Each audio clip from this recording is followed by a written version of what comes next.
Hello ladies and gentlemen, my name is Bryce Cranmer, and I'm here today to show you how you can take an ugly brown banana like this and turn it into one of the most amazing things your mouth has probably ever tasted. I'm not talking about banana bread or banana muffins, I'm talking about a banana cake. Now some of you might have tasted this before, and you probably know exactly what I'm talking about and how good it is. Probably a little too good from the old midsection on myself, but you know what? It's one of those things I can't pass up every time my family or my wife cooks it. So I'm going to take the next few minutes and show you just briefly how you're going to take that brown ugly banana and turn it into that amazing dish. So I've got all the ingredients laid out here, and I'm going to go step by step on what you need to do to mix it together. Now the first thing you're going to want to do is you're going to want to take about 1.5 cups of sugar. We're going to throw that in here. Right into a bowl. I'd get a pretty good sized bowl because we're going to have to mix all these ingredients together. The other one is you're going to need about 1 cup of sour cream. So we're going to throw that in here. Just let it just dip in there. A little spoon to help it out. A little spoon action. Alrighty. Let's throw that in there. Nicely mixed in. Okay. Another one, you're going to have to take 1/2 cup of butter. I didn't say this was going to be a healthy meal, but I did say it was going to be the best tasting meal. So what we're going to do is we're going to take, actually it's a full cube, is 1/2 cup. Just going to throw that baby in there, get it all nice and warmed up, and we're going to take a couple eggs. So let's throw that in there as well. Okay, once you get those soft ingredients in there, we're going to have to turn on the hand mixer. Now, you can use a KitchenAid or a Bosch or whatever you want. I prefer the hand mixer because it gives me that ability to kind of help it make, I kind of have my own control of how soft and the texture I want to do with this mix. So let's just put it on there and let's just start mixing up all of these ingredients.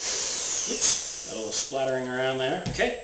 Now what you're going to have to do next is you want to take your mashed bananas. Now I only showed you one, but I actually have 3 more mashed bananas in here. This recipe calls for 4 brown bananas. So I'm actually going to take this last banana.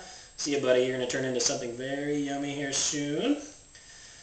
You know, I actually knew a guy who could just eat these things. He loved them browner the better. I don't know how he did it.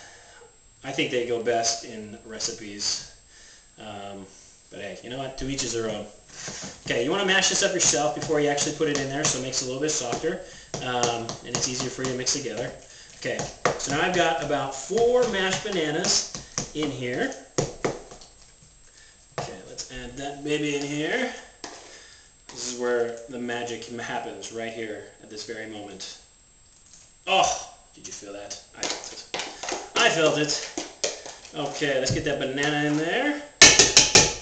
Perfecto. Move this off to the side. The next thing we're going to want to throw in here is we've got some vanilla. All you need is about 2 teaspoons of vanilla flavoring. So throw that in there. And you need about 1 teaspoon of salt. And about 1 teaspoon of baking soda. And about 2 cups of flour. So those are all the other dry ingredients you want to throw in there real quick. Alright. So now we're going to get back into the mixing motion that I talked about earlier. This is where you're just going to want to make sure it's all getting mixed together. Okay, all right. Now that's really good mixed together. I don't know if you can see that from there, but you want to make sure it's got a pretty good consistency. So next thing you want to do is you want to grab just a kind of a sheet about this size. Any kind of sheet will work for you.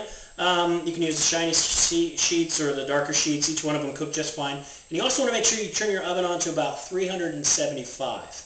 And you cook it for about 20 to 25 minutes.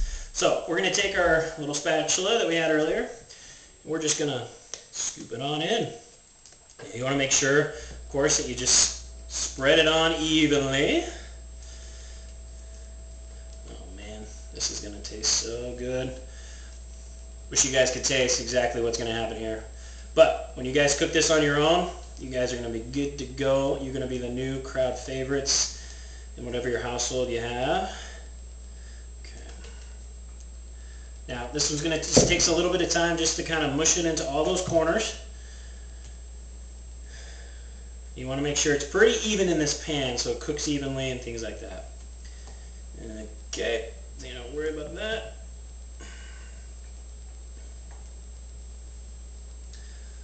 Alrighty. Now, I would say, kind of a rule of thumb, even though I'm saying it cooks between 20 to 25 minutes, I would probably say after about 20 minutes or so, depending on where you live, you want to make sure you do that toothpick test. So just slam that in there. If you get any stuff coming off, you know it's got to cook a little bit longer. If you get it where it comes off clean, then you know your banana cake is ready to go. So this is all spread in here. It looks absolutely fantastic, and it's going to taste just as good. So I'm going to pop it in the oven, and I'm going to see you in about 20 to 25 minutes. Oh yeah, let's get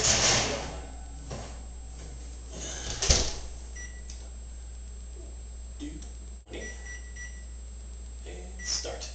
We'll see you in 20 minutes. Welcome back. We got the cake done. I'm going to show it to you really quick. Turn that down. All right, right here is the cake. You want that kind of golden brown look.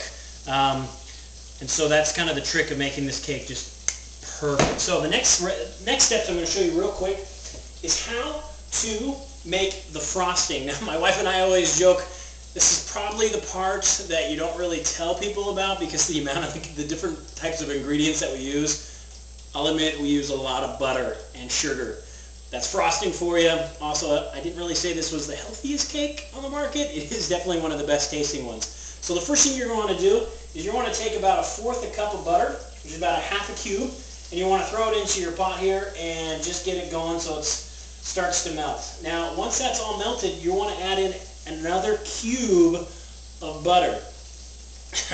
That's an entire thing. I cut it up so it melts a little bit, but just to say it isn't a lot of butter. And you're going to want to watch it. You want to watch this until it becomes brown. It'll bubble a lot, but you kind of see a small brown tint come to it. Now, once that's all done, you want to take it off the unit, and you want to add in your other ingredients, which is 2 cups of powdered sugar, about a teaspoon of vanilla, and 3 tablespoons of milk. Once you get that going, and it's all mixed in there, you get this beautiful glaze, and then you want to put it on your cake. When your cake is